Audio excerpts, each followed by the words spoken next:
bonjour et bienvenue. Je suis Sandrine Planck et vous écoutez Les Nouvelles Filles de la Campagne. 2 fois par mois, je vais à la rencontre de femmes qui, comme moi, ont changé de vie pour tenter l'aventure en ruralité. Ce qu'elles ont en commun ? Elles ont redoublé d'audace. Pourquoi ? Eh bien, en allant vivre à la campagne, et comme si ça n'était pas déjà un sacré défi, elles ont changé de métier, développé une nouvelle activité, un projet, une passion, voire adopté un nouveau mode de vie. Grâce à nos échanges, je vous révèle tout de leur arrivée en ruralité, de leur projet de départ, leur intention, de leur nouvelle vie qui les a transformées, de leur joie et par moments de leurs craintes. Je vous offre des témoignages motivants, rafraîchissants, qui vous feront, je l'espère, sourire, plaisir et peut-être vous donneront envie de sauter le pas ou simplement d'y réfléchir. Maintenant, je vous emmène dans ma campagne. J'ai envie de te dire bonjour Oriane. Bonjour Sandrine. Alors, merci de m'accueillir chez toi. Et j'ai 2 premières questions. Avant que tu te présentes et que tu nous racontes ta fabuleuse vie. Pourquoi tu m'as dit oui ? J'ai été découvert sur Instagram au tout début. Je pense que tu avais fait 3 épisodes. Et franchement, une des premières choses que je me suis dit, c'est que j'avais trop envie que tu viennes m'interviewer. Donc, c'est vrai ? Oui. Non mais vraiment ? J'ai oui. des trucs à dire moi. J'ai adoré écouter les quelques portraits de paysannes qu'il y avait à l'époque. Ouais, donc peut-être est arrivé au moment d'Olivia, Cathy, les baies de goji. Ouais, je crois qu'il y avait vraiment 3 épisodes. Il y avait une apicultrice. Donc Lisa, l'apicultrice. Ensuite, il y a eu Olivia avec la ferme de la Coursaline, la permaculture et les logements atypiques. Après, tu as eu Cathy et les baies de goji. Qui est un gros projet. Ouais. Et après, Lulu, le fromage de chèvre, etc. Donc, t'es arrivée à ce moment-là. À l'épisode de Cathy. D'accord. Et direct, je t'ai suivie sur Instagram et je me suis dit, si elle me follow back et qu'après elle vient ici, je serais trop contente, quoi. Ah ben voilà. Donc, du coup, j'ai vraiment... Et en plus, tu m'as contactée assez rapidement, une première fois, pour me proposer de venir. Donc, après, ça a mis un peu de temps à se faire au final, mais... Ok. Ouais. Bon. Je commence à avoir des choses à raconter, quoi. Bien sûr, j'ai encore... un bon petit syndrome de l'impostrice sur plein de choses. Mais dit-elle, celle qui m'a récité les encyclopédies médicinales tout à l'heure. Tu vois, il y a quelques semaines, j'avais encore vendu 0 produit. Donc, il y a quelques semaines, j'étais paysanne, mais je ne l'étais pas non plus. Et il y a encore plein de trucs que je n'ai pas fait. Donc, c'est marrant ce que tu dis parce que j'ai l'impression le marché, c'est un cap. Ouais, après, faire le marché, pour moi, pas tant, parce que moi, c'est pas un objectif de faire les marchés. Je fais tout à vélo, donc je veux pas m'amuser à faire les marchés. Et en plus, mon produit, c'est pas un produit qui se retrouve tous les samedis matins entre la boulangère et la maraîchère, mais vendre, juste qu'une personne que tu ne connais pas vienne, découvre tes produits et se dise ça a l'air chouette, je vais lui acheter quelque chose. C'est fou parce que ça fait 2 ans que tu trimes comme une dingue à planter des arbres, à rénover ta maison, à récolter des bourgeons, à faire la production. Mais t'as toujours ce truc de genre, est-ce que je suis une vraie paysanne ? Pas trop, tu vois. Et là, j'ai un cap parce que j'ai fait 2 marchés, que je commence à vendre autour de moi, que je commence à créer le site. Du coup, bientôt, je pourrais vendre en ligne. Mais après, j'aurai ce cap de faire la première année avec le premier chiffre d'affaires, de se dire comment je vis de mon activité. Et puis la première année, tu te rémunères jamais hyper bien. Donc après, tu auras le cap, après plus tard, de vraiment, je vis confortablement de mon activité. Puis tu as l'étape de j'ai des bâtiments qui permettent d'accueillir plein de monde de manière confortable. En fait, tu as plein de petits caps qui font que tu te sens de plus en plus légitime à être là, quoi. Mais la vente de ton premier produit. D'ailleurs, est-ce que tu te souviens de qui t'a acheté le premier extrait de bourgeon ? Je pense que c'était... En fait, j'ai la liste, donc je pourrais vérifier. Ah. Parce qu'en fait, je me note qui m'achète et surtout pour quel objectif. Parce que moi, je vends certains mélanges de bourgeons où il y a un objectif affiché, genre articulation, stress. Mais je vends aussi des bourgeons, genre le figuier. Tu peux le prendre parce que tu es stressé ou tu peux prendre parce que tu as des troubles de la digestion. Et du coup, je me note... En fait, quelle est la question que les gens me posent quand ils cherchent un bourgeon ? C'est quoi leur bobo, en fait ? Est-ce que tu as un truc pour la tendinite ? Parce qu'en fait, c'est à ça que je dois pouvoir répondre. C'est à la fin de... Quand j'aurai tout vendu, je vais pouvoir revenir sur ma liste et me dire, en fait, il y a 1/4 des demandes, c'est pour cet objectif-là. Du coup, ça vaut le coup que je travaille des bourgeons pour cet objectif-là, parce que les personnes qui me rencontrent, en fait, c'est ça leur souci. Et l'idée, c'est pas de faire tous les remèdes possibles, c'est de faire des remèdes qui sont adaptés aux personnes que tu rencontres. Tu vois, là, je me rends compte qu'un truc qui marche super bien, c'est le petit composé de bourgeons pour les règles. Il marche tout seul, genre j'ai même pas à en parler, les gens ils les prennent parfois par 2, par 3, genre tu sens que il y a beaucoup de jeunes filles, c'est beaucoup des personnes qui achètent beaucoup pour leurs filles ou leurs petites filles. Tu sens que tu as beaucoup de jeunes filles qui souffrent d'un cycle douloureux ou qui est pas bien réglé, quoi. Et que moi, ça me fait trop plaisir de me dire que je peux les aider dans ces moments-là qui sont hyper durs. Moi, j'ai hyper mal vécu cette période de ma vie. Moi, j'ai eu mes règles à 10 ans. Je sais pas si ça vaut le coup de le mettre dans le podcast. Mais j'ai trop mal vécu ce moment-là, quoi. Pour moi, c'était une humiliation. J'avais super mal. Et de me C'est dire jeune, 10 ans. Ouais, et de me dire qu'aujourd'hui, je vais pouvoir parler ouvertement de ça à des personnes sur les marchés en vraiment en leur disant c'est normal d'avoir mal. Mais c'est pas enfin non, tu as mal, mais c'est pas normal d'avoir mal. Ouais. Du coup... solution. Ouais, qu'est-ce qu'on peut faire pour que tu passes mieux cette étape ? Et ça me fait vraiment plaisir, quoi. Je me rends compte en vendant que ça fonctionne et que c'est demandé. Et donc c'est pour ça que j'essaye à chaque fois Donc en gros, les règles, le stress beaucoup, le sommeil, les articulations un peu. Ok, je vais réfléchir à tout ce que je peux prendre. Tout ça pour me dire pourquoi tu m'as dit oui. Ok. Oui, pardon. Non, pas de problème. J'aime bien quand ça part comme ça. Qu'est-ce qui t'a aussi donné envie d'y participer ? Est-ce que t'as envie de faire passer un message en particulier ? Est-ce qu'il y a un truc... Je sais qu'il y a 2-3 trucs qui tiennent à cœur. Hein, je les ai notés, t'inquiète pas. Mais quel est le message que tu veux faire passer, finalement ?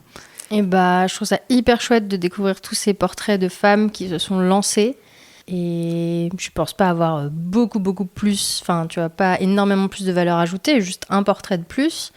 Je suis jeune, je me suis lancée seule et je rencontre quand même des gens incroyables qui ont l'impression qu'elles peuvent pas se lancer seules, soit parce que c'est leur caractère et c'est aussi ok de se dire moi il faut que je sois dans un groupe pour me lancer et c'est génial de le savoir et les collectifs, enfin l'énergie du groupe c'est fantastique dans ce genre de projet.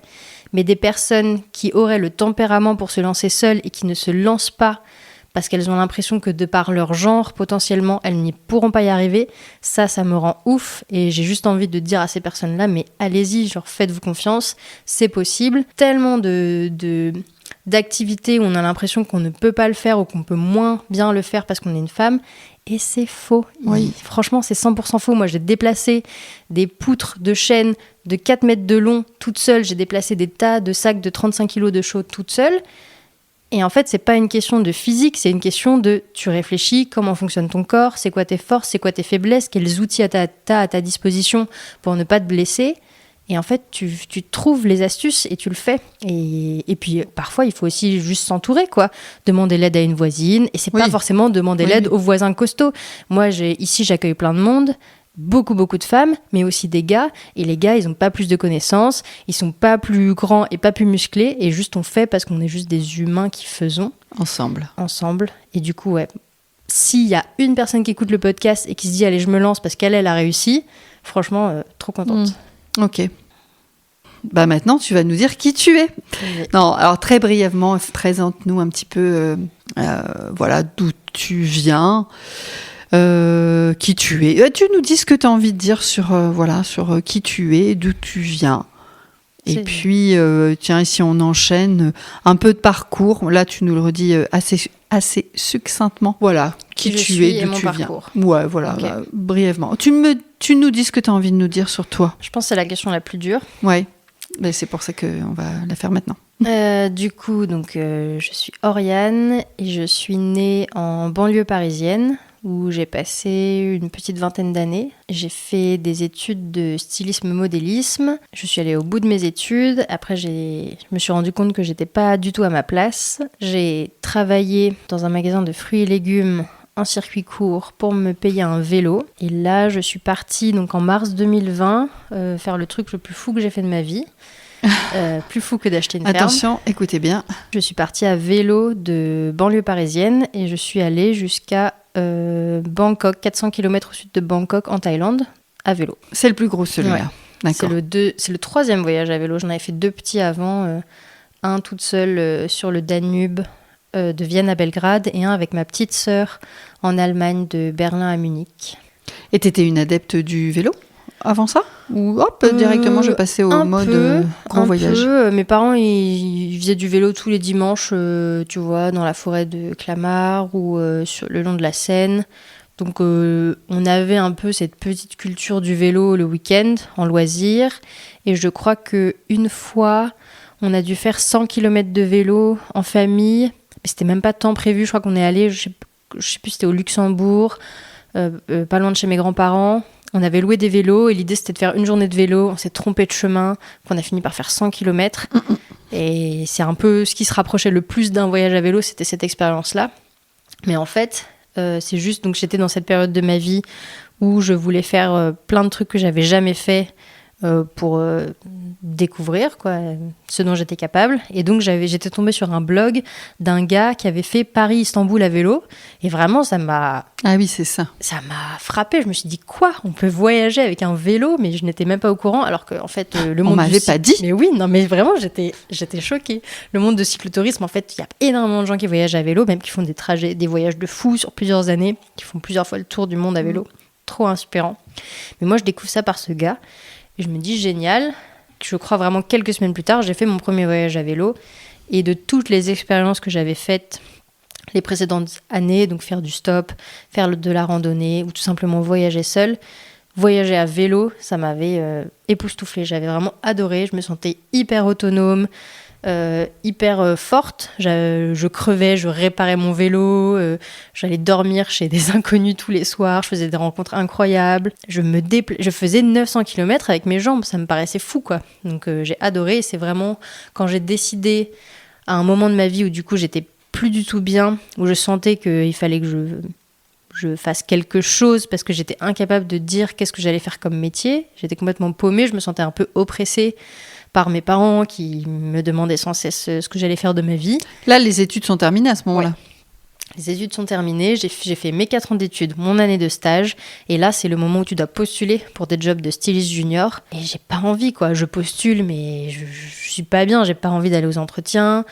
Je rate d'ailleurs mes entretiens, je suis tellement pas impliquée. Et du coup, l'idée de partir seule à peu près 6 mois à l'aventure, ça me permet de faire un autre truc que j'ai jamais fait de ma vie, mais c'est aussi un peu une échappatoire en me disant je vais pas m'occuper des réels questionnements entre guillemets, ouais. Alors qu'en fait si, c'est trop important. Une petite fuite en même temps. Ah, 100%, une bonne fuite. Mais en même temps, maintenant c'est la meilleure décision que j'ai prise. Genre évidemment que quand t'as 20 ans, c'est important de partir et de voyager, de découvrir des choses, et encore mieux si tu le fais sur un vélo quoi. Ouais. Et donc je m'étais dit ça, je m'étais dit si je pars à vélo de chez mes parents, quel est le premier pays où je me dis c'est impossible de me projeter, moi, sur un vélo dans ce pays ? Et c'était l'Iran, parce que j'étais déjà allée jusqu'en Turquie, j'avais un peu voyagé en Europe, mais alors l'Iran, j'avais beau avoir vu des films iraniens, j'avais beau avoir vu peut-être des documentaires, peut-être des images d'Iran, mais c'était impossible de m'imaginer, moi, pédaler en Iran. Je ne sais même pas, est-ce que je pédale dans un désert ? Est-ce que je pédale... C'est par rapport à l'environnement géographique ou plutôt la partie culturelle ? Plutôt l'environnement géographique, même si je pense que la partie culturelle en découle, ou politique en découle. Mais vraiment, je ne pouvais pas... Imagine-toi, Sandrine, pédaler en Iran. Non.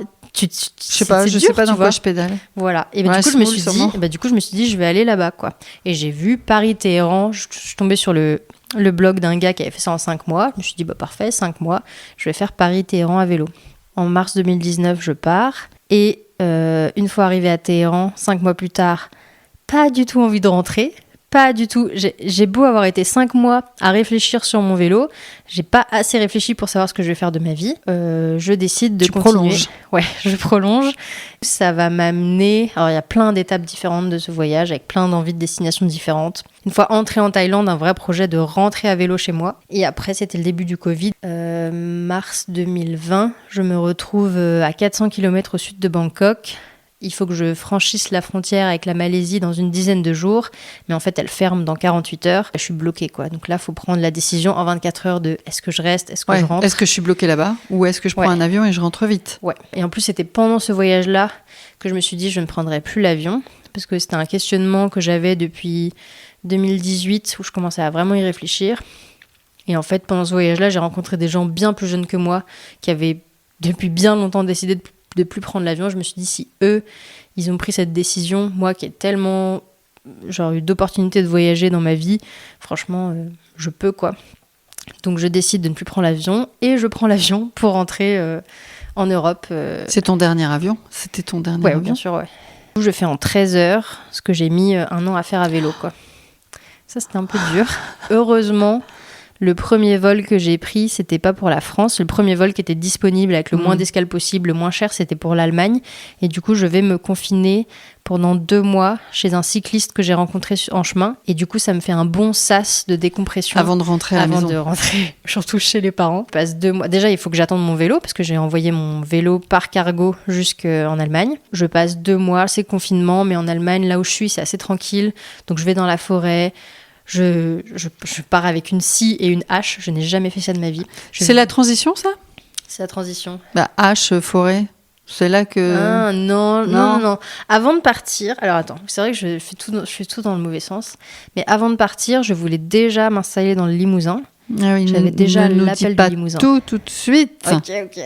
Bon bref, du coup, je passe ce confinement en Allemagne, à être dans la forêt, à faire des bols, à apprendre à faire des bols dans du bois, parce que j'avais un petit atelier dans le garage de la maison où j'étais, avec plein d'outils. Donc j'apprends à faire plein de trucs avec mes mains. Et je décompresse, et je rentre à vélo après, en juin. Je fais les derniers 500 km à vélo. Et là, ça a mis un été assez compliqué, de retour à la vie réelle, quoi, on va dire. Ouais, enfin une vie... surtout, qu'est-ce que tu vas faire de ta vie et tout. Et j'avais beau avoir pédalé pendant 1 an, c'était toujours pas très clair. Mais je sais pas pourquoi, une fois l'été passé, j'ai l'impression qu'en 2 semaines, tout s'est décanté. Ça s'est éclairé. Ouais, et je me suis dit, je vais aller faire des plantes médicinales, je vais aller planter des arbres dans le Limousin, je vais repostuler à mon ancien taf de fruits et légumes pour mettre des sous de côté, pendant mes congés payés, je vais faire telle et telle formation, je repère tel dispositif de financement pour plus tard. Enfin, en gros, je fais tout mon plan, je balance tout à mes parents, et là, ils sont là genre... Et là, franchement, c'est la libération. Ils sont là, tu veux devenir paysanne dans le Limousin et faire des plantes médicinales et planter des arbres ? Ok. Et à partir de ce moment-là, toutes les tensions entre nous se sont apaisées. Je suis allée à fond dans mon projet. J'ai mené mon petit plan pendant 2 ans. J'ai visité des fermes, j'ai acheté ma ferme. Et voilà, il fallait juste que ça macère, que je prenne le temps de comprendre ce que je voulais faire. Et une fois que j'avais compris, c'était lancé, quoi. Alors, ok. Bon, là, on a une sacrée présentation. En tout cas, bravo pour tes voyages. Hein. Mais quand même, encore une fois, pourquoi le Limousin ? Parce que t'as personne ici. Non. Il n'y a pas de famille, il n'y a pas d'amis. Pourquoi là, bon, ok. Alors, déjà, pourquoi tout d'un coup les arbres, plantes médicinales, et surtout ici dans le Limousin. Ok. Alors, j'ai peur. Non, j'ai pas de réponse clé, il n'y a pas d'événement particulier. C'est un peu comme je pense que c'est arrivé en même temps que toute la construction écologique, politique, militante. Il y a eu cet appel de la ruralité, quoi, qui est venu à moi par plein de biais. C'est quoi l'appel de la ruralité ? C'est juste de se dire, je suis pas à ma place, de la même manière que j'étais pas à la place dans mon choix de métier. Donc styliste. Je suis pas à ma place en ville. Je suis pas à ma place en ville. Et j'ai cet appel de vivre en campagne, cet appel du Limousin, que franchement, je sais pas trop expliquer. Limousin, il n'y a pas beaucoup de gens qui disent « Ah, je vais vivre dans le Limousin !» Je sais pas, je pense que j'avais cette image. Tu l'avais déjà visité ? Pas du tout. Mais c'est fou, ça. J'avais cette image d'un lieu hyper préservé, très simple, avec pas beaucoup de monde, avec de la forêt, avec du bocage. Donc ça, c'est une image. Enfin, tu t'étais représentée. Une image de Parisienne qui s'imagine le Limousin. T'avais vu ça sur Instagram ? Même pas. Je crois que j'étais pas trop sur Instagram à l'époque, je crois. Bref, n'importe quoi. Je pense que c'est venu aussi de... quand tu te construis des valeurs écologiques, que ça fait énormément partie de ta vie, tu en parles beaucoup. Du coup, tu en parles beaucoup à des gens qui vivent la même chose que toi. Peut-être, j'ai eu une discussion en 2016 avec une super copine qui envisageait à ce moment-là de devenir agricultrice. Et moi, en 2016, jamais de la vie, ça me parlait pas du tout. Je trouvais ça trop bien comme projet pour elle, mais ça me parlait pas du tout. Mais n'empêche que... Celle qui t'a parlé de Limousin, peut-être ? Non. Mais n'empêche que 8 ans plus tard, c'est moi qui suis paysanne, tu vois. Et je sais pas, Ouais, c'était genre des amis d'amis qui avaient une maison là-bas. C'était parce moi. Que t'aurais pu aller en Aveyron, t'aurais pu aller, je sais pas, en Normandie. Ouais. Alors, bon, Aveyron, j'ai pas l'impression d'être une personne qui aime les paysages trop secs. Je pense que le côté très l'eau qu'il y a dans le Limousin, ça m'attirait. Et après, je pense que j'ai dû mettre à un moment sur le Bon Coin un chiffre au pif de peut-être qu'un jour j'aurai cette somme-là. Peut-être qu'un jour, je pourrais m'acheter une petite maison à la campagne et le Limousin revient beaucoup. D'ailleurs, il y a beaucoup de gens qui s'installent dans le coin pour des raisons de budget. Hein. C'est pas très cher. Non, c'est pas cher. C'est pas très cher. Il y a de l'eau, c'est central, parce qu'il y a des endroits magnifiques, pas très chers dans les Pyrénées. Mais faire Paris-les Pyrénées toute seule, c'est différent que de faire Paris-Limousin. Tu vois. Donc, t'avais quand même cette notion d'accessibilité pour tes proches ou... Ouais, alors sans forcément que ce soit être dans un village, là, Arnac-la-Poste, c'est ultra accessible. Est-ce que tu peux répéter ton village à tout le monde, s'il te plaît ? Arnac-la-Poste. Je suis très, très heureuse de faire partie de... Pardon. Comment on appelle les habitants d'Arnac-la-Poste ? Les Arnacoises.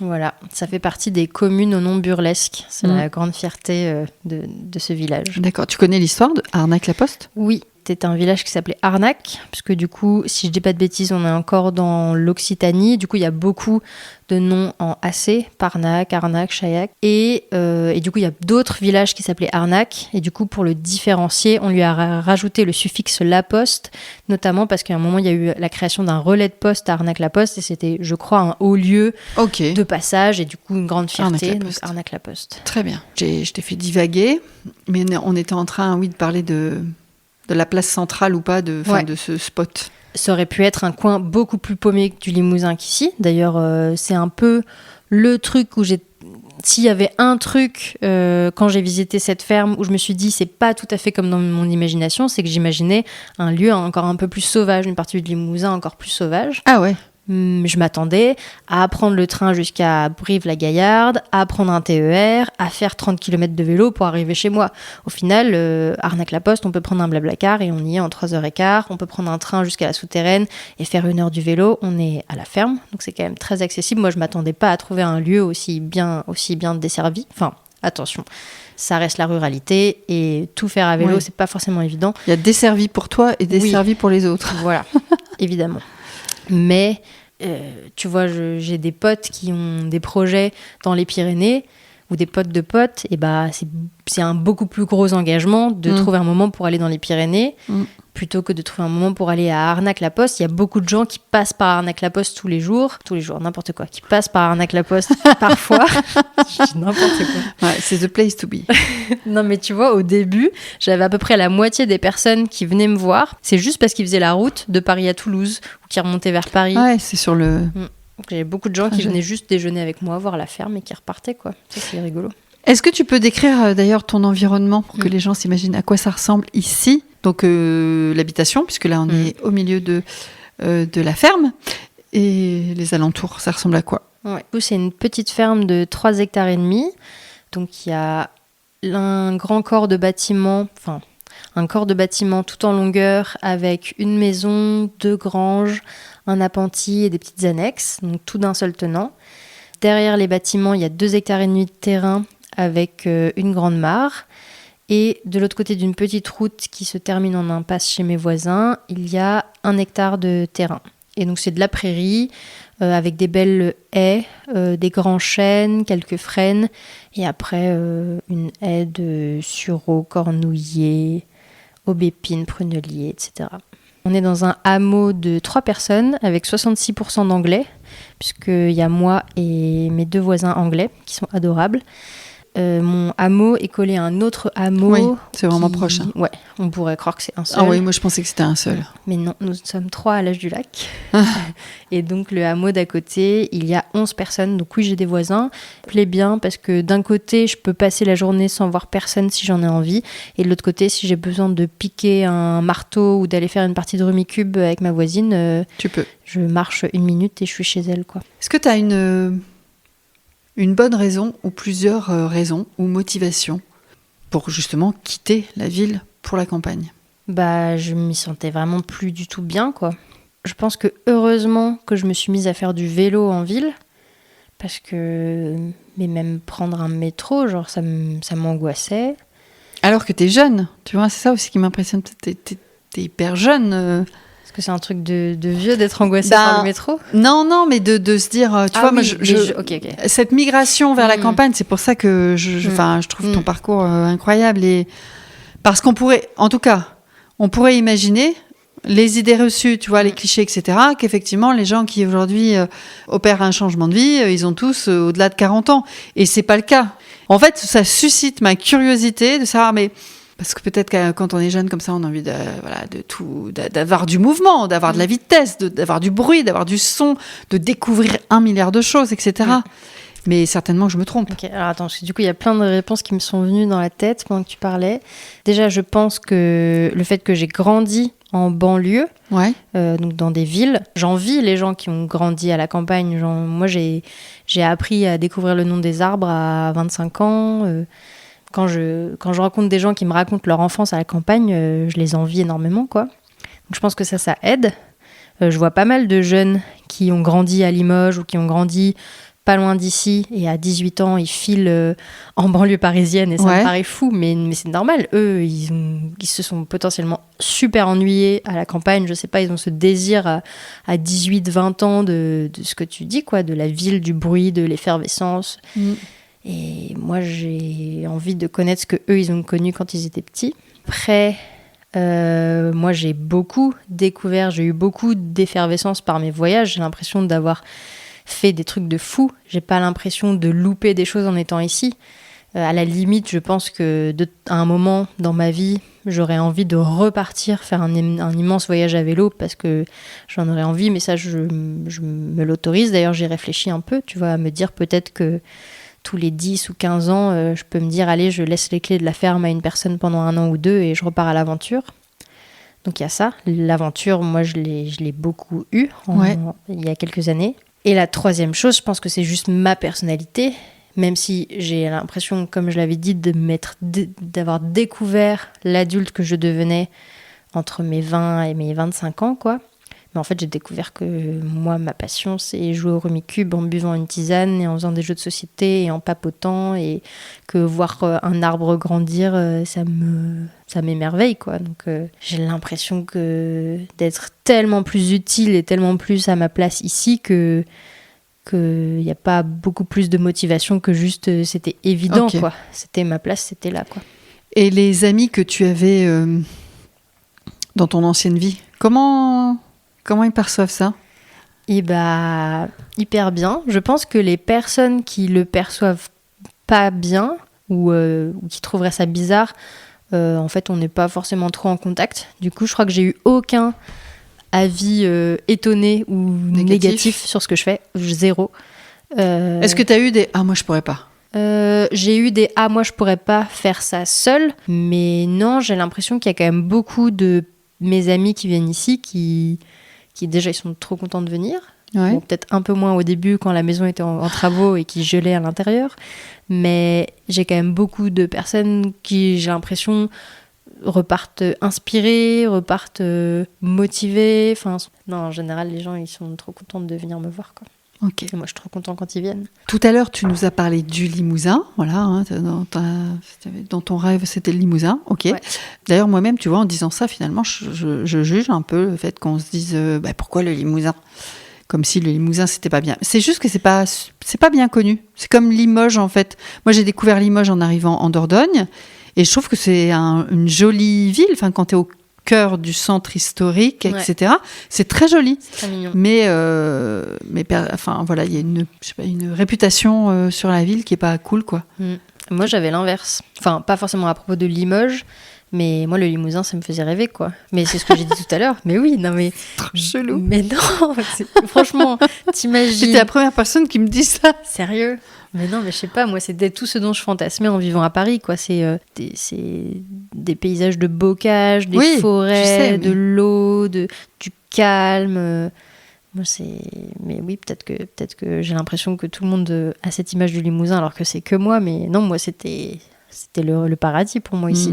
Alors que je n'y avais jamais été. En plus. Ouais. Mais du coup, j'y suis quand même allée. Et ben justement, cet été de retour de mon grand voyage, donc l'été 2020, ma sœur vivait à ce moment-là à Angoulême. Et du coup, on a fait un voyage à vélo toutes les deux de Angoulême jusqu'en Auvergne. Et du coup, on a traversé le sud de la Haute-Vienne et le nord de la Corrèze. Du coup, ça a juste confirmé mon intuition de tout ce que j'avais en tête du Limousin. C'est tous les paysages que j'ai traversés. Et j'étais là, oui, j'ai envie d'y vivre, quoi. Je me sens trop bien. On regardait toutes les fermes, je regardais toutes les prairies. Je me disais, si je pouvais avoir ma petite ferme là, planter mes arbres ici, rénover cette petite maison là, c'était un rêve pour moi. Et alors, comment tu l'as trouvée, toi, ta ferme ? C'était assez rapide. Quand j'ai commencé à chercher, je savais pas si j'allais mettre 2 mois ou 5 ans, parce qu'il y a vraiment Moi, du coup, à ce moment-là, j'écoutais quand même beaucoup de podcasts d'installation ou de reportages sur des installations, et t'entends souvent des gens qui mettent des années avant de trouver. Je n'avais vraiment aucune idée. Et donc, ça faisait un moment que j'avais des alertes sur Le Bon Coin, sur les agences immobilières, de ferme. Mais en fait, tant que tu n'y passes pas 24 heures pendant des mois, tu ne trouveras pas. Il y a un moment où je m'étais quand même motivée à vraiment... Aussi, je commençais à avoir, parce que l'achat de la ferme dépendait énormément du salaire que je mettais de côté quand je travaillais à Paris, au retour de mon voyage. Et donc forcément, au début, c'était plus un rêve de quelle ferme je pourrais acheter dans un an. Et puis au bout d'un moment, je commençais à avoir les sous sur mon compte, et du coup, je pouvais commencer à plus sérieusement regarder des fermes et éventuellement aller visiter. On a fait un premier week-end dans le Limousin avec mon frère et ma mère à l'été 2022. On a visité une ferme sur Le Bon Coin et on a rencontré 2 paysans qui avaient mis une annonce sur Terre de Liens. Parce qu'à cette époque, comme je me disais, si ça se trouve, je vais mettre 3 ans avant de trouver ma ferme. Moi, j'ai pas envie de déménager dans le Limousin dans 3 ans, j'ai envie de déménager dans le Limousin dans 1 an. Du coup, je m'étais dit, si jamais je ne trouve pas ma ferme que je pourrais acheter tout de suite, pourquoi pas me faire prêter du terrain par un paysan via Terre de Liens pour déjà m'installer dans la région et pouvoir plus facilement visiter des fermes plus tard pour moi. Et ça, en vrai, c'est le meilleur move. T'aurais pu vivre dans un habitat léger ? Tu veux dire sur les fermes que j'ai visitées via Terre de Liens ? Oui, est-ce que tu n'aurais pas pu avoir, une caravane, en l'occurrence, les 2 paysans que j'ai rencontrés, c'est des projets un peu similaires. Il y en avait un, il était retraité et il avait... Donc les 2, ils avaient une centaine d'hectares. Il y en avait un, il était retraité et l'autre, il avait une 40aine d'années. Le retraité, il avait besoin d'un coup de main de temps en temps, genre, je sais pas, 3 fois par an, il avait besoin d'être 2 pour faire la récolte de je sais plus quoi. Et du coup, il voulait avoir une personne sur place pour l'aider. Et le gars de 40 ans, il se trouvait un peu seul sur ses 100 hectares. Et il avait eu cette envie de plus de collectif. Et donc, ces 2 personnes-là, qui étaient sur des fermes différentes, avaient tous les 2 de 1 à 4 hectares à mettre à disposition gratuitement, plus une petite grange avec une petite partie habitation. D'accord. Pareil, à mettre à disposition gratuitement. Donc tu pouvais vraiment te lancer dans un projet, tu serais jamais chez toi. Donc pour moi, alors ça pourrait convenir à certaines personnes, pour moi ça aurait été plus du coup un projet tremplin de quelques années là-bas, le temps de trouver ma ferme. Mais ou de voir si ça te plaît. Ouais, aussi. Et du coup j'avais quand même... rendu visite à ces 2 personnes. J'avais visité une première ferme. Au final, j'avais donné suite pour rien. 1 mois plus tard, là, je passais mon temps sur mon téléphone à checker les nouvelles annonces. Je pense que je regardais les annonces sur, 10 sites différents, 3 à 4 fois par jour. Je voyais les annonces vraiment quelques heures après qu'elles aient été publiées. Et là, j'ai réussi à trouver une 10aine de fermes. Mais comme j'ai aucune attache familiale, ni de rien, ni pas d'enfants, dans le Limousin, ça pouvait être vraiment à peu près partout. Ouais, toutes les possibilités. Voilà. À un moment, par hasard, j'ai trouvé une 10aine de fermes. C'était Nord Creuse, Nord Haute-Vienne, Sud Indre. Avec ma mère, on est descendu pendant 2 jours. On a fait les 10 visites. Ah oui. La ferme que j'ai achetée faisait partie des 10 visites, quoi. Et alors, pourquoi celle-là ? Eh bien, c'est vraiment la seule qui avait pratiquement tous les critères. Le seul critère qu'elle n'avait pas, c'est qu'il y a des parties du Limousin qui sont encore plus enforestées, encore plus sauvages. Mais sinon, elle avait entre 2 et 4 hectares de terrain, donc en l'occurrence 3 hectares et demi. Elle avait des bâtiments en bon état, avec la bonne surface, avec du potentiel. Elle avait un accès à l'eau, même plusieurs accès à l'eau. Des terrains d'un seul tenant, un cadre mignon, enfin une impasse, enfin tu vois, il y avait tous les critères alors que les que l'esprit moins sauvage et le prix aussi qui était un peu plus élevé que prévu.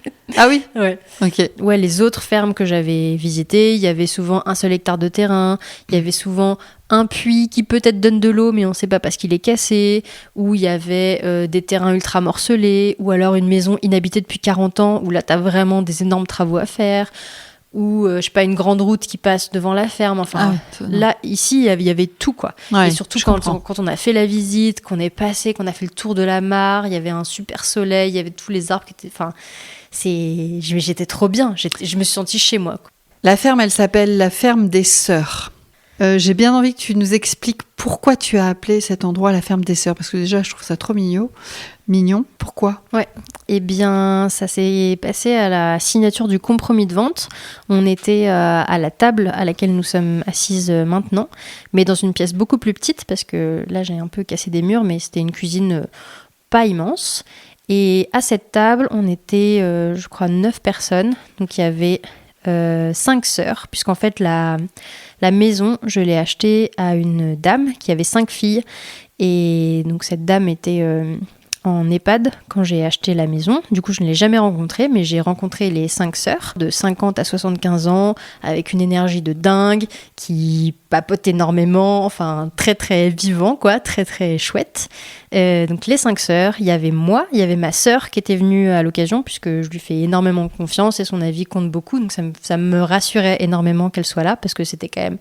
Acheter une ferme, c'était quand même fou. Et il y avait aussi une copine à nous, Clotilde, qui est une femme incroyable, 60 ans, elle a rénové 3 maisons dans sa vie, c'était mon expertise bâtiment, quoi. Je l'ai fait venir pour me dire, dis-moi si la charpente c'est ok, dis-moi ce que tu penses des couvertures, pareil, trop rassurée qu'elle soit là. Donc on était toutes ces filles autour de la table. Au milieu, il y avait l'agent immobilier avec sa petite chemise tout coincée, qui savait pas en placer une, et j'adorais cette énergie. Mais ouais, le moment était trop beau. Et puis c'était fort, c'était important comme étape dans ma vie, quoi, de signer pour un compromis de vente pour une ferme, c'était fou, quoi. Le lendemain, je suis rentrée à Paris, je devais aller au travail, j'étais sur mon vélo. C'est venu comme ça. Et là, j'y ai repensé, je me Ouais. suis dit, la ferme des Sœurs. J'essaie de réfléchir, je visualise toute cette histoire, puis en plus j'y suis, c'est trop bien, j'ai l'impression d'être Christophe Ondelat dans Faites entrer l'accusé. Maintenant, si on passe à la partie professionnelle, est-ce que... Alors tu vas vulgariser, hein, s'il te plaît, parce qu'il y a plein de mots hyper scientifiques et tout. Parle-nous de cette partie professionnelle. À quel moment aussi elle est arrivée, cette partie professionnelle ? Parce que tout à l'heure, quand tu m'as fait visiter, tu m'as sorti un puits de science, de savoir. Je me dis, mais comment elle fait ? Bon, elle est jeune, donc elle retient mieux que moi. Mais quand même, tout ça, là, cette culture que tu as par rapport à ta profession aujourd'hui, elle est arrivée quand ? Et à quel moment aussi tu t'es dit, boum, ce sera mon job. C'est parti. Pendant mon voyage à vélo, j'étais partie faire ce voyage en me disant qu'il fallait que je revienne en ayant trouvé c'était quoi mon métier. Donc il y avait quand même cet objectif. J'ai découvert les podcasts en voyageant à vélo, parce que quand tu te fais 8 heures de vélo seul, t'as envie d'écouter un truc. Enfin, moi, c'était le cas. Donc, il faudrait que j'envoie tous les podcasts à des voyageurs à vélo. Ouais. J'ai beaucoup écouté de podcasts sur le féminisme, mais aussi sur la paysannerie. J'avais déjà, avant de partir, entendu parler de permaculture, mais surtout de jardin-forêt. Je savais déjà que ça me parlait, cette histoire de planter des arbres, de planter des forêts, en gros jardin-forêt. L'idée, c'est, surtout si tu pars d'une prairie, c'est d'accompagner la succession naturelle de cette prairie vers la forêt, parce que si tu as une forêt et que tu n'y fais rien, il y a une friche qui va s'installer et puis il y a une forêt qui va pousser. Donc l'idée, c'est, au lieu d'être en lutte contre une parcelle de terrain, de l'accompagner, mais d'y introduire des essences qui, toi, t'intéressent, soit pour une production fruitière, une production comestible, ou alors une production pour l'artisanat, pour un projet pédagogique. Donc, la partie jardin-forêt, j'en avais déjà entendu parler avant de partir. J'ai beaucoup écouté de podcasts dessus en voyageant. Le podcast de l'école d'agroécologie voyageuse qui est présenté par Opaline, ça c'est super, il y a des présentations de fermes géniales. D'accord. Mais sinon, une référence sur les jardins-forêts en France, c'est Fabrice Desjours, donc, qui a planté un jardin-forêt il y a bientôt 15 ans en Bourgogne, sur 2,5 hectares. Et il a écrit un livre qui est très bien aux éditions de Terran. Et moi, je suis allée me former chez lui. Donc, sur les jardins-forêts, il y a une bibliographie assez intéressante. Il y a aussi, à la collection Résilience chez Ulmer, il y a un petit livre du bec et loin sur la création des mini-forêts-jardins. Et après, je crois que c'est en Angleterre, c'est Martine Crawford qui a aussi écrit un livre sur les forêts-jardins qui est pas mal. D'ailleurs, on veut plus de femmes qui écrivent des livres sur la permaculture et l'agroforesterie. C'est beaucoup des hommes ? Ouais. Alors, il y a Geneviève Michon qui a écrit pas mal de livres très intéressants sur l'agroforesterie dans le monde. Je crois que son livre, c'est Agriculture à l'ombre des forêts, des arbres. Agriculture à l'ombre des arbres, à vérifier.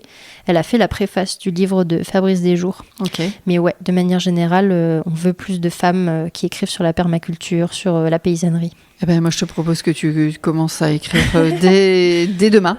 Allez. C'est parti. J'ai pas assez Prochain projet. J'ai pas assez de choses à faire. Alors, donc, tu commences à prendre connaissance de ce type de projet. Ouais. Mais pourtant, à la fin de mon voyage et pendant ces 2 mois, un peu de décantation du projet, je suis plutôt partie en tête avec l'idée de faire des plantes médicinales.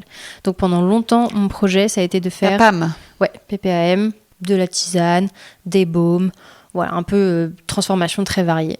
Et à côté, de planter un jardin-forêt. Pendant très longtemps, mon projet de jardin-forêt, il était quand même un peu à côté. C'était vraiment un projet qui était scindé en 2. Et j'ai mis vraiment du temps avant de relier les deux. D'ailleurs, je crois que c'est Fabrice Desjours, pendant la formation, qui m'a aidé à ne faire plus qu'un. On faisait pas mal de design. On avait du coup Tu veux dire à rejoindre les deux ? Ouais, à dire arrête de mettre des arbres d'un côté et du romarin en plein soleil de l'autre côté. Si tu veux faire des plantes médicinales, pourquoi tu ferais pas des plantes médicinales dans ton jardin-forêt ? D'accord. Ça m'a trop aidé. Je me suis dit, mais oui, je suis bête, genre j'arrête pas de... Ma passion, c'est les arbres, mais je veux cultiver quand même en herboristerie. Bon, on utilise aussi les arbres. Il y a aussi des plantes comme la consoude qui sont des plantes qui adorent l'ombre, mais il y a quand même une grosse partie des plantes en herboristerie traditionnelle qui sont des plantes de plein soleil, des plantes émergentes, les soucis, le romarin, la lavande, tout ça, tu vois, c'est très peu forestier. Et moi, ma passion, c'est les forêts. Un peu étonnant de... Pourquoi c'est ta passion, les forêts ? Bah, je sais pas, ça c'est venu au début. C'est comme le Limousin, ça s'explique pas. Voilà, c'est pareil, rien ne s'explique. C'est fait petit à petit. Si je pense qu'au bout d'un moment, ça m'a parlé de planter des paysages plus durables. En fait, le potager au début, c'est un peu la porte d'entrée vers découvrir comment fonctionne le vivant. Mais très vite, je me dis quel est l'intérêt de passer une saison à faire du potager si tu dois repartir à zéro l'année prochaine, alors que quand tu plantes un arbre, tu le plantes pour 50, 100 ans, après ta mort. Ça, j'aime bien l'idée de travailler pour après toi, tu vois. Du long terme. Ouais. Des paysages pérennes, des paysages qui existent encore, même si toi, tu meurs, quoi. Ça me parle. Et donc, petit à petit, je me suis dit, arrête de focaliser sur les tisanes. Et en fait, sur une autre formation, donc chez Mélilotus en Corrèze, une super ferme en production de plantes médicinales, j'ai découvert la gémothérapie. Donc, gémothérapie, c'est des extraits de bourgeons. Donc, tu cueilles les bourgeons à la sortie de l'hiver. Quand ils gonflent, et juste avant qu'ils explosent, tu les cueilles à ce moment-là.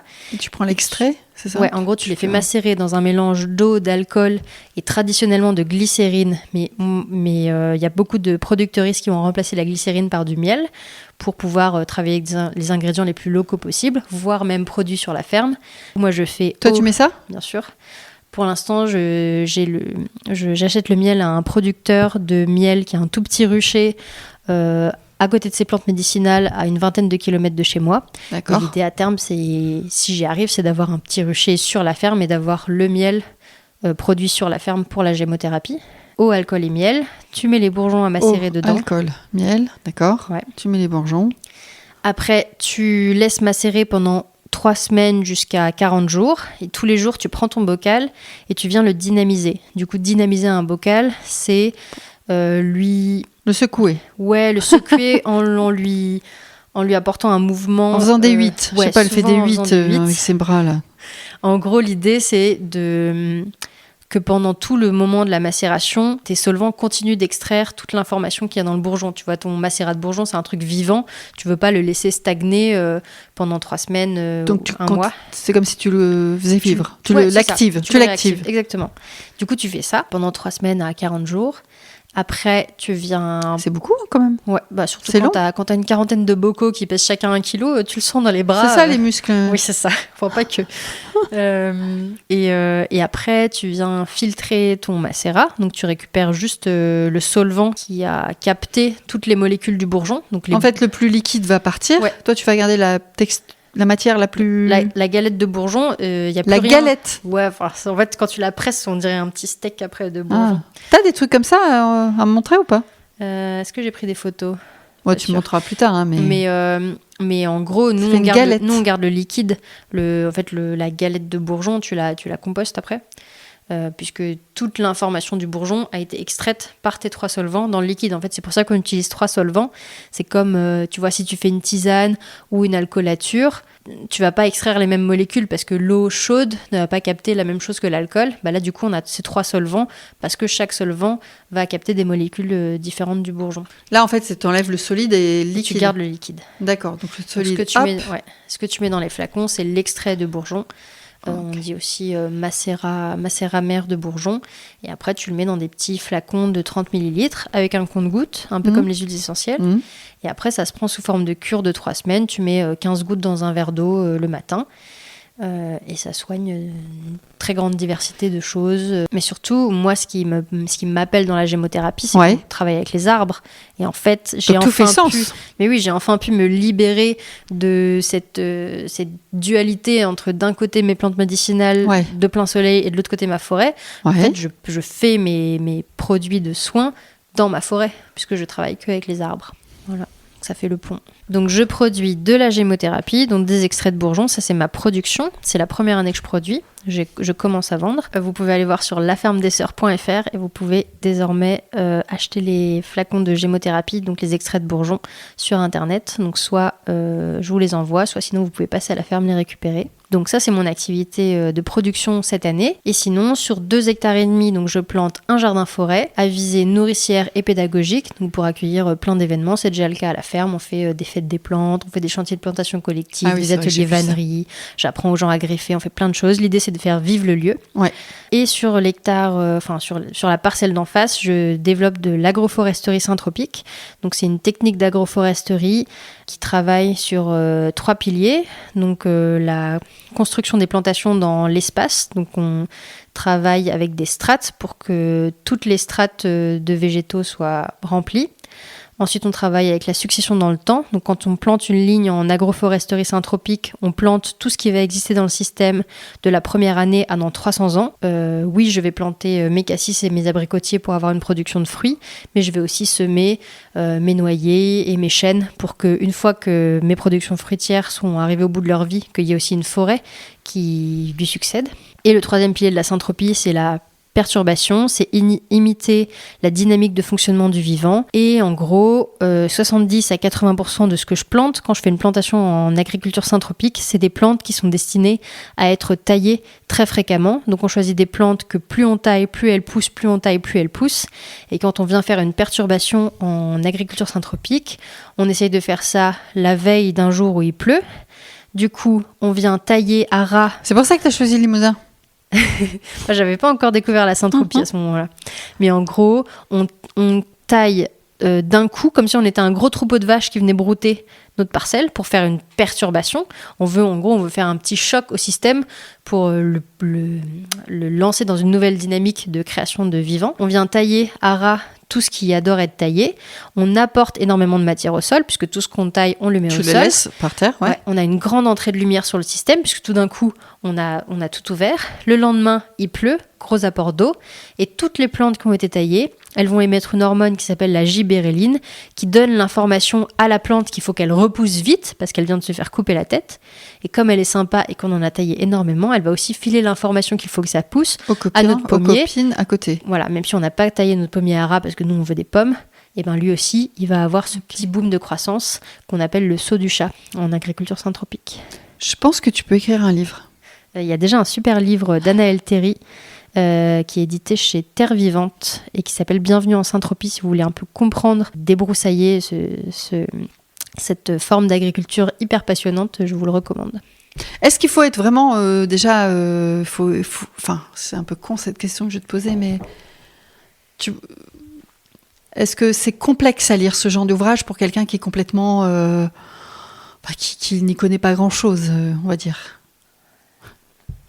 Est-ce que ça peut être dur à lire, tu vois? Ou est-ce qu'il vaut mieux pas venir te voir et que tu fasses des ateliers? Vous pouvez venir en woofing à la ferme si vous voulez vraiment apprendre à travailler en syntropie. Le mieux, c'est quand même d'aller dans des fermes qui font de la syntropie. Moi, je suis allée me former dans 2 fermes géniales.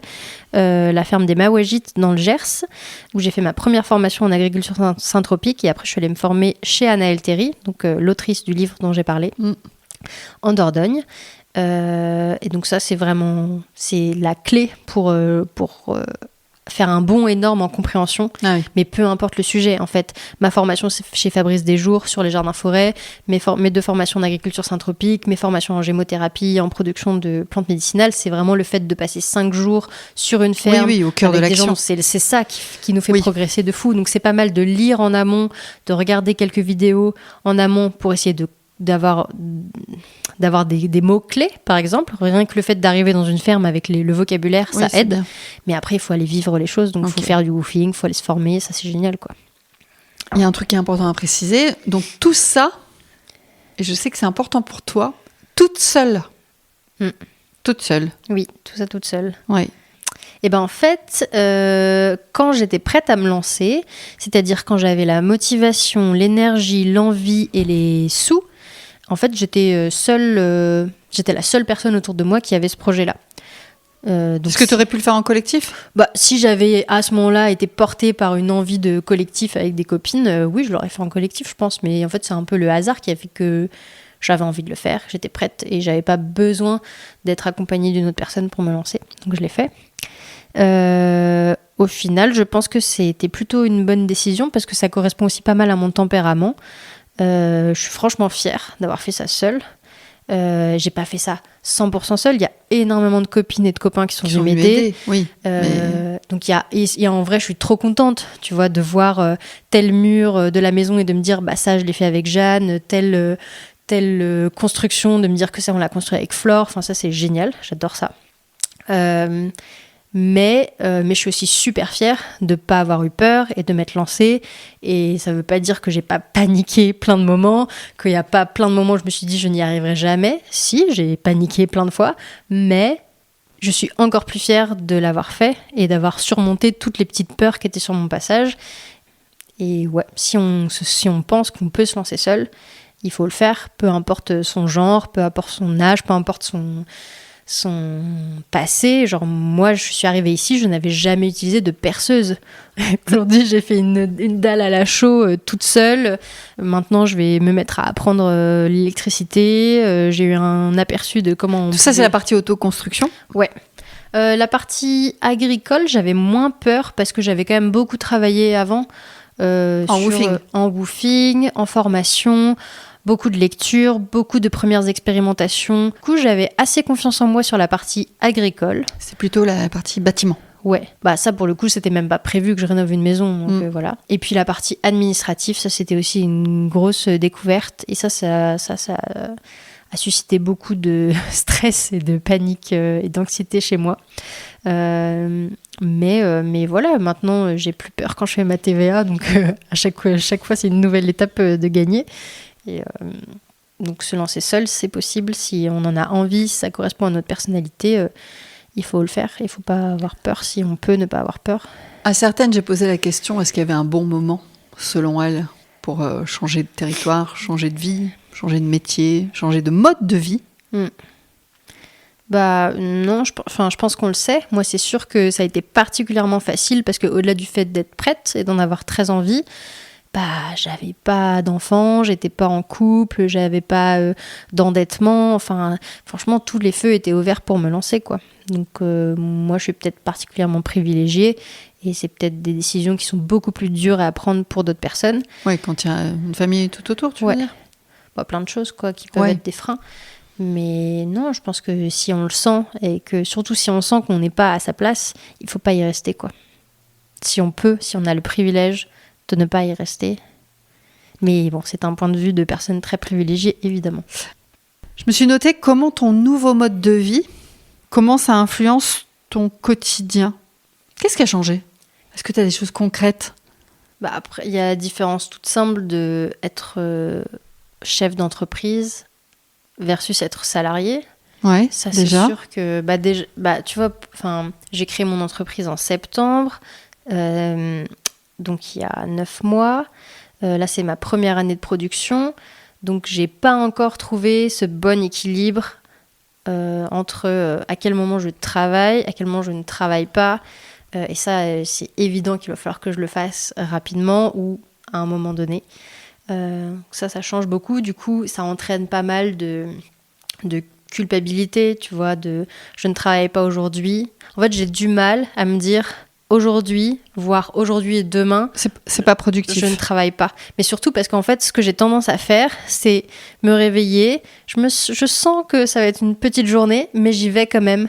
Je travaille mal une journée, alors que j'aurais pu me dire aujourd'hui, c'est un jour off, et même encore mieux, le prévoir dans le calendrier pour que 2 jours plus tôt, je puisse me dire dans 2 jours, je me repose. Parce qu'en fait, c'est vraiment ça qui repose, c'est de voir le jour de repos venir. Et du coup, ça, c'est dur. En tout cas, c'est dur pour moi. Organiser, structurer, tes temps libres et tes temps de travail. En fait, actuellement, mon organisation, c'est que je travaille tous les jours jusqu'au jour où je ne travaille pas. Mais il y a beaucoup de fois où le jour où je ne travaille pas, en fait, j'essaye quand même de travailler et je travaille mal. Et du coup, c'est un mauvais jour de repos. Ouais, ou alors ces jours-là, tu profites pas. Ouais, tu culpabilises de ne pas être dehors ou de faire les choses à moitié. Ou... De lire un bouquin. Ouais. Alors que je vois bien que le peu de fois où je me suis autorisée des journées de repos, c'est souvent parce que j'avais prévu des choses, comme « Ah, il y a cette brocante, trop bien, ouais. Elle est à 15 km. Ouais. Du coup, si la brocante elle est à 15 km, je vais m'organiser. Quitte à aller là-bas à vélo, je vais aller voir le marché ou je vais manger. Là, tu vas optimiser tout ton truc, là. Et en fait, là, j'adore. Ouais. Parce que je sais que c'est la veille, déjà, je me dis demain, petit jour de repos, on va faire la petite brocante, on va faire le marché. Je suis trop bien. Je sais que c'est un truc sur lequel il faut vraiment que je travaille. Et que ça me rend heureuse en plus d'ajouter un rythme dans ma vie. J'en profite. Il y avait un truc qui était important pour toi, qu'on devait évoquer ensemble aujourd'hui. C'est vrai. Parce que c'est vrai que bien souvent, quand on parle de vivre à la campagne, de ruralité, on parle des difficultés de mobilité. Ouais. Voilà. Et la plupart ont le permis ou des voitures, etc. Mais souvent, il y a plusieurs voitures. Enfin, en tout cas, la mobilité, c'est un sujet.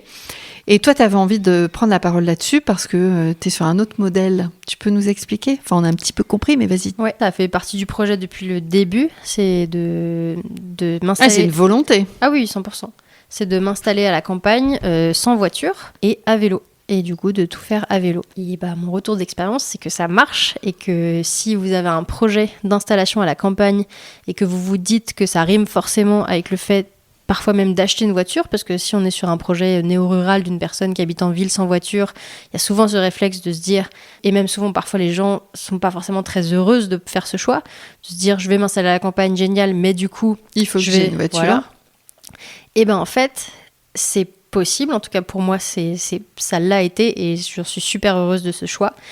Évidemment que tous les projets vont être différents, que ça va dépendre de votre contexte familial, de votre territoire, de votre motivation, votre plaisir à vous déplacer. On parle du vélo, mais ça peut être autre chose. Mais pareil, même pour des familles, tu vois, qui se diraient trop bien cette paysanne qui fait son truc à vélo, mais nous on a des enfants, c'est non. En fait, ça vaut le coup d'y réfléchir. Moi, pendant que j'ai voyagé à vélo, j'ai rencontré des familles. J'ai rencontré des familles avec des enfants qui avaient 6 mois, des enfants qui avaient 5 ans, des adolescents. J'ai rencontré des personnes qui avaient 70 ans, qui faisaient du vélo à l'autre bout de la planète sur un tandem. En fait, des récits de mobilité différentes, il y en a plein et c'est important de les écrire. Et peut-être que je parle à une personne. Peut-être que dans votre cas, vous aurez besoin d'une voiture, mais se poser la question et étudier le projet sans voiture, ça peut être hyper intéressant. Ouais. Il y a aussi un autre truc à prendre en compte. Là, tu voulais pas que ce soit un frein à l'installation, à la campagne ? Ouais, en fait, je voulais juste dire que ça vaut le coup de se poser la question, est-ce que je peux le faire sans voiture ? Il y a un autre élément que moi, j'avais pas trop anticipé, c'est que tout le monde dans le coin a des voitures individuelles ou énormément de personnes. même souvent plusieurs voitures par foyer. Oui. Et en fait, il y a aussi des personnes qui se rendent compte qu'elles n'ont pas trop envie de faire 15 km de vélo pour aller, de voiture pour aller au cinéma dans une voiture avec une seule personne. Donc soit elles ne le font pas, c'est possible du coup de s'organiser pour remplir une voiture pour aller au cinéma, parce que c'est aussi important d'avoir accès à la culture en milieu rural, soit elles le font quand même, mais du coup elles auront trop envie de covoiturer et d'avoir une personne en plus dans la voiture. Et du coup depuis que je suis arrivée, plein de fois j'ai covoituré pour aller à tel événement à 35 km de chez moi, pour aller à une sortie ciné, on s'envoie un petit message, qui veut aller à cette projection avec... J'allais te demander justement comment t'arrivais à trouver les contacts. Ça, c'est pas évident.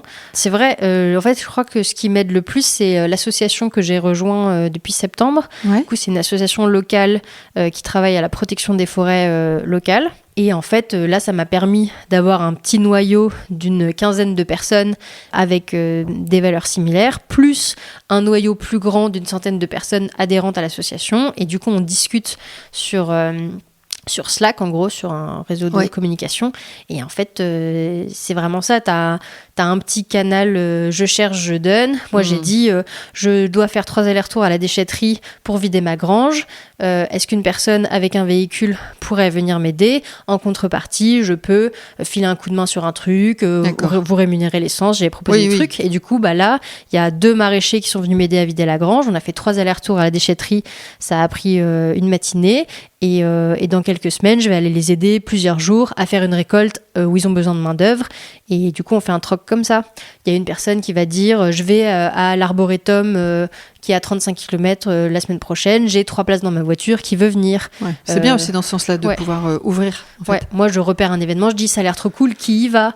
Et puis après, soit les personnes, elles passent par chez moi, soit moi, je fais 10 km de vélo pour aller les rejoindre, puis après, on en fait 50 ensemble. En fait, le covoiturage, c'est aussi une super option que j'avais pas forcément anticipée et qui marche bien. D'accord. Ouais. Ok. À quoi tu ne renoncerais plus aujourd'hui en vivant en Limousin ? Je pense que je serais très malheureuse si je plantais pas d'arbres et que je les regardais pas pousser. Ça me rend tellement heureuse.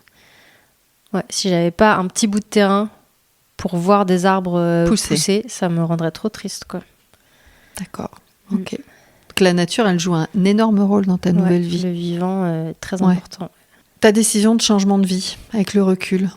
Je suis contente d'être parvenue jusqu'ici, bien que le point de départ était à l'opposé. Parfois, je suis un peu triste de ne pas avoir reçu une éducation beaucoup plus tournée vers le travail manuel, l'artisanat, la valorisation des connaissances liées au vivant. Parfois, ça me rend triste d'avoir passé tant d'années sur une chaise dans un bâtiment fermé à étudier peut-être certaines choses qui me servent, mais de manière mal enseignée, quoi. Parfois, ça me rend triste de me dire que j'ai pas grandi en connaissant le nom des arbres, en apprenant à reconnaître les oiseaux qui m'entourent. Parfois, je me dis qu'avoir passé 4 ans à étudier le stylisme, le modélisme, quelle perte de temps. Et en même temps, peut-être que c'est tous ces petits trucs qui ont fait qu'aujourd'hui, je suis devenue paysanne à Arnac-la-Poste. Peut-être que si j'avais grandi déjà ici, déjà entourée déjà éduquée à tout ça, peut-être qu'aujourd'hui, je ferais complètement autre chose. Tu serais styliste à Paris. Donc... je regrette rien du tout et je suis contente d'avoir réussi à en arriver là, quoi. T'as un conseil là-dessus pour les gens qui voudraient avoir le déclic ? Alors, qui n'ont pas le déclic, qui en rêvent mais qui n'y arrivent pas, par exemple. Est-ce que t'as un conseil ? Surtout aux femmes. Ouais. Seules, sans voiture. 100%. Franchement, faites-le. Si vous doutez, venez me voir, franchement. Venez passer une semaine en woofing, on aura le temps de discuter de plein de choses. Je pense qu'il y a plein de choses hyper réjouissantes sur le fait de devenir paysanne. Je pense que ça met du temps à se créer, mais il y a aussi déjà plein de groupes de paysannes qui se créent et que c'est hyper heureux et hyper solidaire et qu'il faut se lancer parce que de toute façon, déjà, il faut qu'il y ait de plus en plus de paysans et de paysannes. Il faut que tous les milieux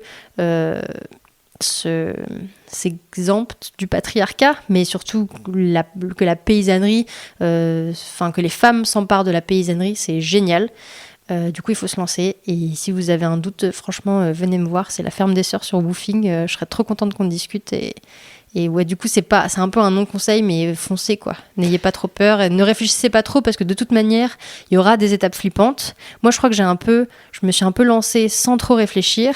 Et en fait, il y a eu des étapes flippantes après, mais heureusement que j'ai pas su heureusement que j'ai pas su. Mais des fois, de toute façon, c'est mieux de pas savoir. Hein. Ah ouais. Donc, faites-le, ça va bien se passer. Et puis, quand ça se passera mal, vous y arriverez quand même parce que y a pas le choix, quoi. On arrive à la fin. On a beaucoup parlé. Mais tu as plein de choses super sympas à dire. Si tu dois balayer les idées reçues sur la vie en ruralité, qu'est-ce que tu as envie de nous dire ?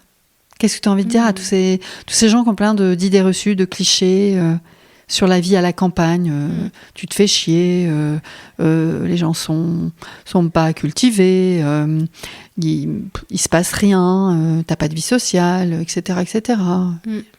Il y a un truc qui m'a vachement étonnée, c'est une énorme forme d'entraide que j'avais pas trop soupçonnée. C'est vrai que j'aurais pu parler de ça quand tu parlais de surprise tout à l'heure.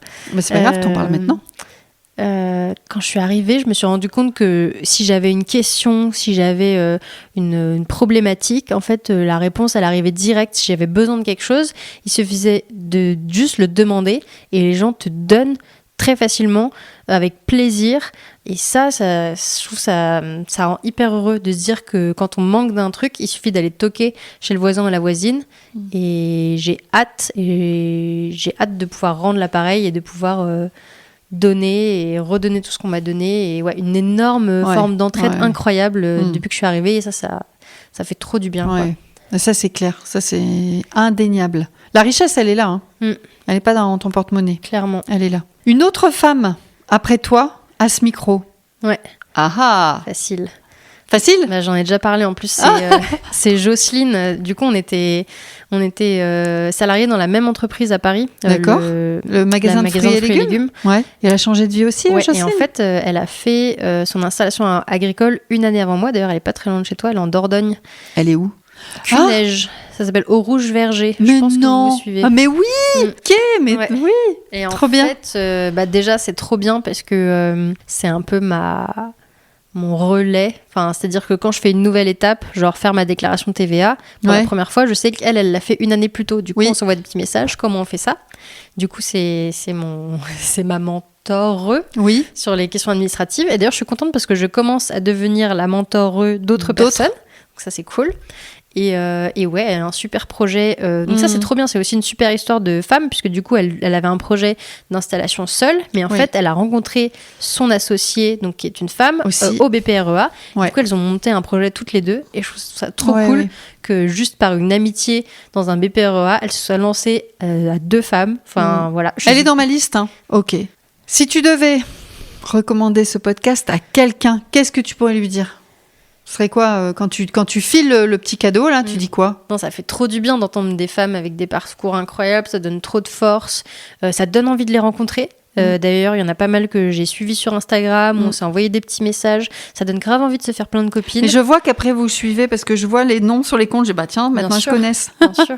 Non, ça donne envie de se faire plein de copines. Ça donne. Moi, tu sais quoi, les profils qui m'ont le plus marqué, je note sur Google Maps leur village parce que ça m'arrive de faire des voyages à vélo et comme ça je me dis qu'est-ce qu'il y a là? Ah mais c'est cette fille super du podcast. Je vais lui demander si je peux pas passer poser ma tente dans son jardin dans 2 semaines ou ça c'est un petit. C'est la communauté des NFC. Ouais. Parfait. Donc tu dirais ça. Ton choix de vie à la campagne, il est définitif? Oui. Si jamais j'ai besoin de repartir à l'aventure, je pense que c'est pas impossible de trouver une paysanne qui aurait envie de se tester en agriculture sur une année. Peut-être une personne qui serait en train de passer son BPREA, qui pourrait venir faire ses stages ici pendant que je suis là. Et puis après, je lui filerai les clés. Ouais. Et ça pourrait être trop cool. C'est vrai qu'avoir cette ouverture-là sur l'idée de pouvoir réenfourcher mon vélo pour aller à l'autre bout du monde comme une dingo, j'aime trop l'idée, quoi. Les 2 dernières. De quoi tu es la plus fière ou la plus heureuse? Bon, ce qui me rend la plus heureuse, c'est mes chats. Ce qui me rend le plus fière, je pense que ce qui me rend la plus fière, c'est quand même le voyage à vélo que j'ai fait, parce que je trouve que ça a aussi déterminé l'adulte que j'étais en train de devenir et ça m'a donné plein de force pour la suite. Après, en vrai, je crois que je suis fière de toutes les petites micro-étapes du projet. Non, mais tu vois, faire la première récolte de bourgeons, faire la première filtration, finaliser les étiquettes, faire le premier marché, accueillir la première personne en woofing. En fait, plein de choses. Chaque nouvelle étape, c'est incroyable et ça rend ultra fière. Et en fait, cette vie, elle est pleine de fierté et je pense que c'est important. Et parfois, je pense que je peux l'oublier, je peux me dire « Ah, j'ai pas encore fait ça ». Parfois, j'ai l'impression qu'il y a des gens qui regardent ma ferme de loin et qui se disent « Bah, c'est pas abouti ça ». Mais en fait, c'est juste moi qui me regarde de loin et qui me dit « Mais là, quand on parle, parce qu'il y a pas mal de filles qui m'ont dit, en faisant le podcast, je me suis fait la rétrospective de tout ce que j'avais fait. Non, mais c'est sûr, c'est un parcours qui peut que être rempli d'étapes qui rendent fière, quoi. Ton père et ta mère sont autour de la table, qu'est-ce qu'ils te disent ? Je crois qu'ils sont... Et ta sœur ? Et mon frère. Ah oui, tu m'as pas parlé de ton frère. Non, c'est vrai, on n'en a pas parlé. En tout cas, t'es proche. Tout à l'heure, t'as dit quand même que finalement, quand t'as dit que t'allais partir dans le Limousin, patati patata, ils ont dit go, on y va. Et aujourd'hui, ils voient tout ça. Qu'est-ce qu'ils te disent ? Déjà, c'est les personnes qui viennent le plus. Ah ouais ? Ils viennent à peu près tous les 2 mois. Je crois qu'ils sont vraiment contents pour moi. Ils aiment bien venir ici. Quand ils viennent, on fait les touristes dans le Limousin. D'accord. C'est trop rigolo. Ma sœur, quand elle vient, elle me prévient, elle me dit je ne t'aiderai pour rien, je viens ici pour me la couler douce. Ok. Mon frère, il m'a pas mal aidé. Bon, je dis ça, mais ma sœur, elle m'a aussi énormément aidé, évidemment. Et non, je suis trop contente quand ils viennent. En plus, j'arrive à les accueillir dans des conditions de plus en plus confortables. Et du coup, je sens qu'au début, quand ils venaient, c'était pour filer un coup de main pour les travaux. C'était un peu rude. Et maintenant, ils peuvent venir juste pour se la couler douce. Et ça me fait trop plaisir de pouvoir offrir cet endroit à mes proches. Donc, c'est pas grave si t'es pas styliste ?